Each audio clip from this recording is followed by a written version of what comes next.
Hey Kevin Jordan, we have some questions for you today. Great, fire away. Who are you? My name's Kevin Jordan. I'm a gardener. I'm a horticulture teacher here in Sacramento, California. Where are we now? We're in my school garden here at Leo A. Palmer Junior Senior High School here in Sacramento, and it's the best school garden on the planet. How do we know you? I used to work at Green Acres actually many years ago when there was only one location, outside sales. Who taught you to garden? Gosh, many people, but I think I started first with my mom. I think for the first few years of my tutelage, I was a master weed puller. I would pull weeds constantly and actually gave me a great sense of accomplishment as a young lad, and I think that kind of hooked me in, made my mom happy.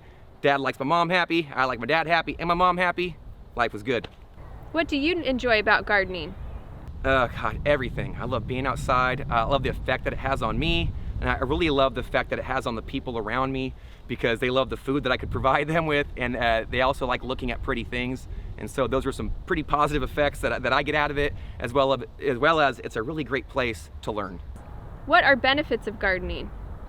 Gosh, some great benefits. I mean, all those things. I mean, really, there's health benefits, the psychological benefits, the economic benefits, the benefits of just being outside and just being a part of something that's different, having no technology necessarily connected to your hands, and then watching something of nature kind of flourish, and then maybe having just a tiny little impact on how something grew is kind of feels pretty cool. And show us some stuff you have growing. Oh, well, for sure. So out here we grow a lot of fruit trees as well as vegetable beds. You can see it to my left, your right. We got lots of evergreen citrus trees here. We've got about 3 or 4 or 5 types of orange. We've got lemons.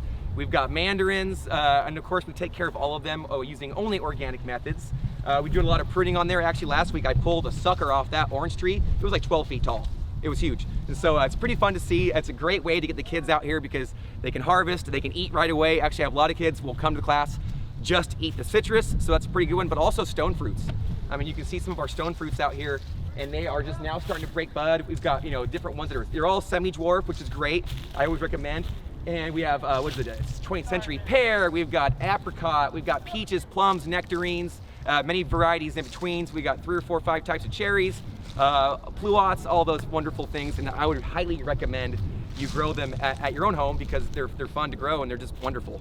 What's your favorite season to garden? All of them. They're all different. And so, I mean, I honestly don't want to be outside, bent over in the middle of August pulling weeds. But with that said, I love harvesting in August, and I love planting in the winter, or and preparing in late fall. So there's every season for gardening is different. I think that's one of the things that I love about it is that every day is a little different. There's always something new to think about. Why is gardening important for kids? It's crucial, right? And so kids need to eat, kids need to learn, and there's so many benefits to gardening for children, like getting out of your house, going to get outside and to learn, but really to produce something, to create something. I think it's empowering to an individual, and our students need as many opportunities to kind of stretch and flex their muscles as much as they can. In a gardening, it creates a wonderful environment for that to happen. Do some kids hate your class to start? Do they change their minds? What happens? Everyone's a little different. So you always know the kid who's gardened before because they come in all stoked, they're ready to grab the worms, but that's like only a few and far between. Most of the kids are upset. So some hate it, but it takes a little effort. We can win them over in time. What's your favorite seed to plant? Favorite seed to plant? Gosh, I love planting seeds that are, for our students, that are large and quick growing. So I think for you're gonna start, corn obviously is a fun one to sprout, but really if you're gonna grow it at home, I would start with things like, we do here a lot of sunflowers. The seed is huge, they're easy to grow, they sprout in 3 days, or even shorter, so they're gonna grow quick. Radish seeds are quick from the seed to the harvest, so if you're starting out, start with those. But really, ultimately, growing from seed is so much fun because it's cheaper for one, you get a lot of good genetic diversity when you do that, or potential at least. And it's kind of fun to see that seed go from seed all through the whole life cycle of that plant. So seeds are great. What's your favorite fruit to grow? Out here we have the most, look at this thing, I had to cut that, sorry. Yeah, so citrus, right? So citrus for us in Sacramento are just low-hanging fruit, literally. For us, because they produce so much, they're evergreen, so you can actually grow it almost like an ornamental if you wanted to, but the blossoms smell great, the fruit tastes amazing, there's a lot of different flavors to choose from. So I would say start with those, but obviously, the stone fruits are good too, and right now I'm kind of getting into like things a little bit more tropical, like your dragon fruits and stuff, so that's kind of fun too. What gardening practices do you think everyone should know about? Well, absolutely start with organic practices. That's what we teach our students here, but we also teach them conventional methods as well. I think it's important just to be well-rounded. You want to learn it all. What's something you've learned about gardening in the past year?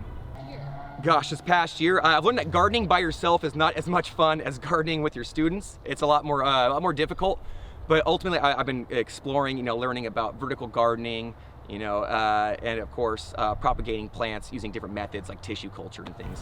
What if someone lives in an apartment? Can they still garden? Are you kidding? Absolutely. Some of the best gardens you're going to find in people's apartments because they can pack them full of beautiful houseplants, and a lot of the stores around here have really good selections, not to name any, but Green Acres. Because what it is your indoor environment is like a little tropical rainforest minus all the rain. So I used to live in an apartment. I recommend apartment gardens to everybody, and just, and then also you can go onto your patio and then have a nice little herb garden out there and then wrap it all together. I mean, that is just the best. For a beginner starting out, what one piece of advice would you give them? I would tell them never give up if you make a mistake or have a failure.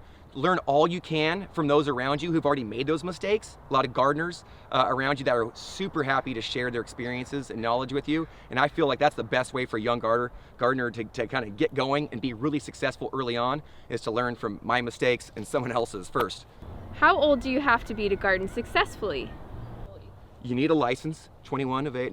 No age limit. Like I said earlier, if you're a baby that can grasp a seed and then open it, I think they do that. What's that? That's like a reflex, right? I think my wife's pregnant, all right? So we're gonna have a child here pretty soon. I think we'll test that out. I'll drop a seed in his little hand and we'll see how long it takes for him to let go. No age limit. What's your favorite wildlife in the garden? We can hear them out here. I think the birds obviously are fun to hear, fun to watch. Not so much, I guess, when they're eating some of your stuff. But for us, we have a pollinator garden that we built on campus. That's a drought tolerant garden. And that's all for pollinators, and what we get a lot there are our hummingbirds. And so who doesn't love, a family of hummingbirds coming in? We get them nesting.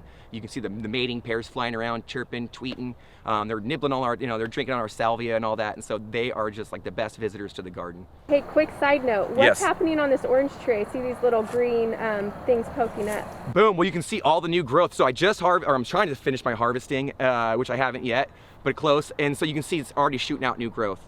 So I pruned it back just a little bit, but you can see all the new growth is actually really already starting to emerge, which is one of the fun things about gardening, is getting to watch your plants grow. Actually in here, as I was pruning it, I was seeing birds' nests and things and dead branches, and so there's lots of work to be done. So I got to finish harvesting, but as you can see, spring is already here. The trees don't know we have a calendar.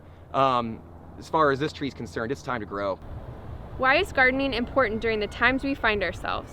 Well, gosh, I mean, it's always been important, but never more so than probably now, when there's a lot of uncertainty, people are worried or whatever. But let me allay your fears. Nothing to worry about, because it's time to garden. Because plants are so important to us that I think if you're stuck at home and you got all these problems going on, things in your life, that they provide so much comfort.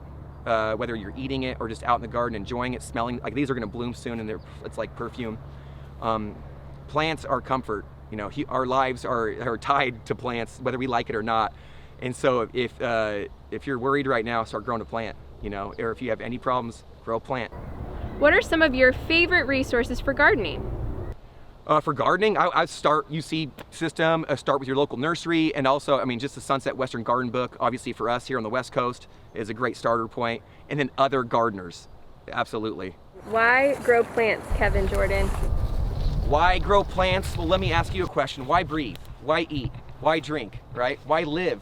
Plants are me. Plants are you. Plants, our whole lives are connected to plants. So why grow plants? It's like asking, why does a bird fly? It's like, because they have to, because we have to. Plants are, our lives are so interwoven with plants. That's why I grow plants. But ultimately, grow it because you like it. Grow it because it brings you joy. Grow it because it improves your health. Ultimately, healthy living and a joyful heart, it's like, that's what plants do for me personally. And so that's why I would recommend to others as well.